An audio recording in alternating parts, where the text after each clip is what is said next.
What's going on, worship leaders? Today I'm going to be teaching you how to connect the Line 6 Helix with the Prime Loop Community app and how to control it via MIDI.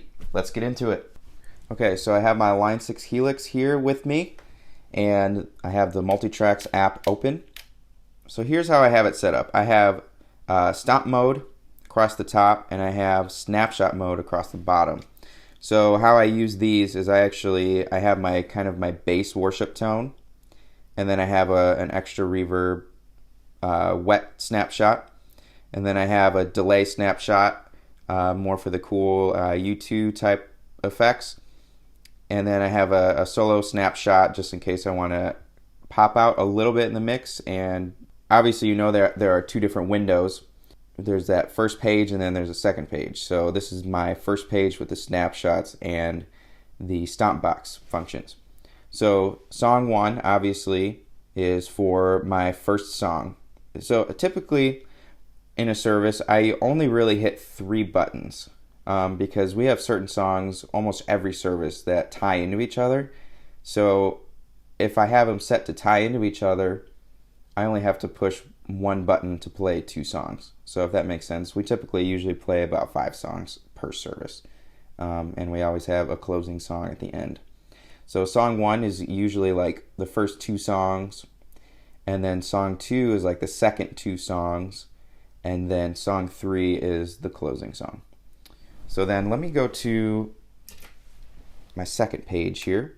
On the left side, I have a button for the click, and what's really nice is you can color code all of these so I know what's going on.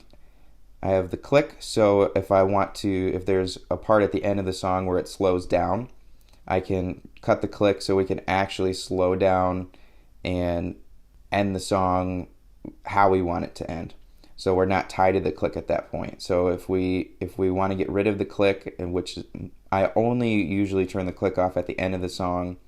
Also, if I'm running pads and the click is distracting and the worship leader's trying to talk and we're not really trying to stay on the click, it's just a straight pad. I like to have the freedom to toggle on and off, so when the worship leader's done talking, I turn the click back on. So then I already showed you the song 1 through 3, and I have a stop button. If I click that button, we're usually in trouble. So if we get off the click, I can just take that sucker out and we can finish the song and we'll regroup later. So the next button is actually for, on certain tracks there's a really long ending and you don't really want to wait to go to the next song. So I have it set on the app to tail into the next song, to blend into the start of the next song. But if I really don't want to wait for that, I can hit the next button and it will blend into the next click, the next track right away. So when I'm running a pad, the pad is like 10 minutes long. Obviously we're not going to use all 10 minutes of it, so when we're done with the pad and we have a song after that, I just hit the next button and then it'll forward to the next track. So that's actually really handy when using pads. And then obviously these are my extra stomp buttons for the patch that I use for worship. So now what I'm going to do is I'm going to actually show you how to assign these buttons. So I'm going to go into my MIDI window command center. So what I didn't mention is I have the master volume on the Prime app connected to expression 1. So expression 2 is what I have as the default when I open the patch. But there are times when I want to fade out the track and I want to keep the click going. For example, if we get off the track, but I want to keep the click going for the band to keep going, I can fade out the track. So expression 1 is actually tied to the master in the Prime app. So all I have to do is click it. I can play with the volume. So I'm going to show you actually how to assign these buttons and have them control the Prime app. So what I'm going to do is I'm going to hit these little 3 lines here and go to Command Center. So you can already see what is already assigned. So Prime communicates with MIDI notes. So I'm going to make sure that I have the note function selected. MIDI channel 1 and then I select a note. That is really important. So if I go to the click and then I go to song 1, you see how the only thing that changes is the note. So each one I just select a different note, and I will show you how to assign it later. Once you have some notes assigned to the buttons that you want to use, then I go over to my Prime app and I go over to MIDI. You can see right now I have all of these buttons assigned. So these are the buttons that I have assigned already, but I'm going to show you how to do that. So if I wanted to, let's pretend Reckless Love was song 1. So I click on Reckless Love and highlight it, and then I go ahead and I click on my song 1 button, and you see that it just assigned. So now if I go back and I click song 1, intro 3, 4, 5, 6. So now Reckless Love is assigned to this button. And you do that basically for everything. So Alive and You is actually my first song. So I'm going to go back up there and assign it to song 1 because it is actually song 1. So I have Alive and You and Reckless Love tied into each other. So that means I don't need to assign something, a button to this. So then you go through each song and you can assign the buttons that you want. So I have song 1 is Alive and You.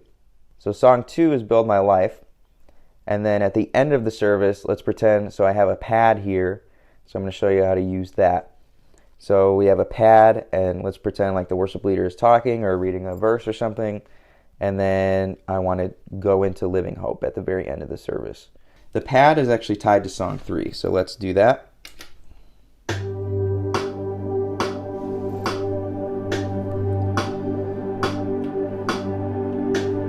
Okay, so the pad is going right now. You can hear the click in the background. And let's say that the worship leader is wrapping up what they're saying. At any point, I can trigger the next song. So now Living Hope is going. 2, 3, 4. Cool. So now we're in Living Hope.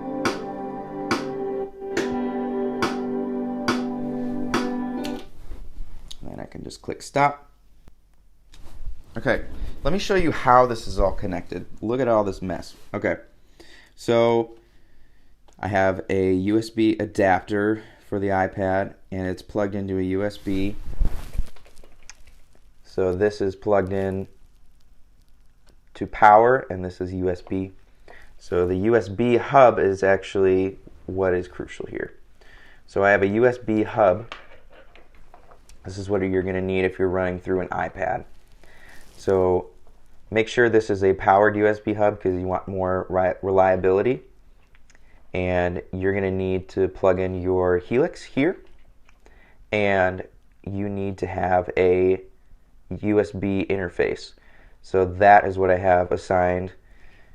But as far as that, if you're using an iPad, you'll need to kind of do the workaround with adapters and things like that to have the kind of minimalism. But for a laptop, you can bypass the USB hub and the adapter, and you can just plug your two USB into your laptop. So thank you all so much for watching this video. I hope this video helped you, and we'll see you in the next one.